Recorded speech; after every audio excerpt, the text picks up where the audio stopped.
I'm Grace Chun. Wait, can I do that again? Sorry.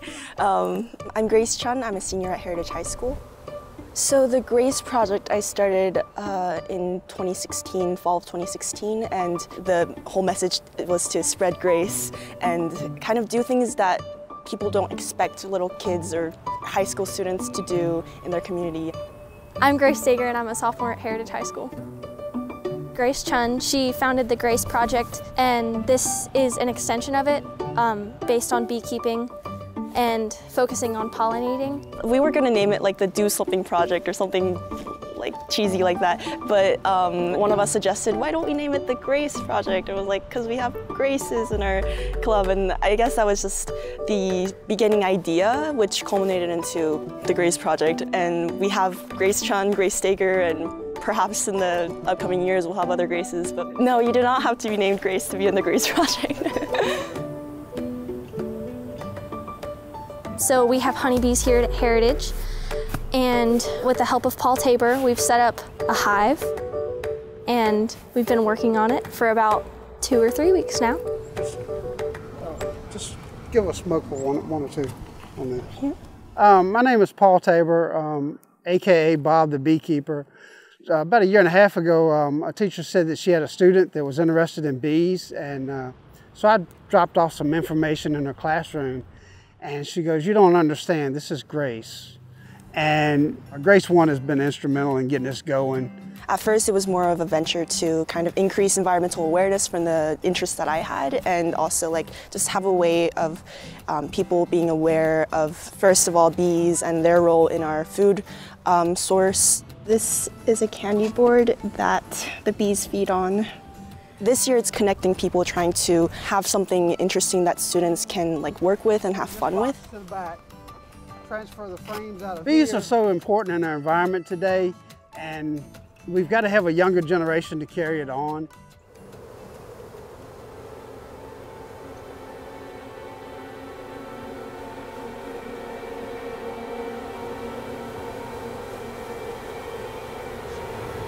And then we're shaking the bees. Yeah, it's not actually as scary as it seems. I don't know what it is, but when I'm around bees, at least, it might just be because I haven't been stung yet this year, but I knew I was in control of the situation, so it wasn't bad. Yeah. Once you learn the beauty of it and how diverse and interconnected the colony is at the same time, it's beautiful. That's all I can say. I want people to recognize that anything that they want to create or start in this world that isn't there before, they have the power to do it. It's just a matter of figuring out the details of how to execute this and embracing the support that other people are willing to give you. It's really special. It's not something that everybody gets to do. Here at Heritage, we have so many good opportunities like this where we welcome anybody that's willing to help. I'm just really lucky to do it.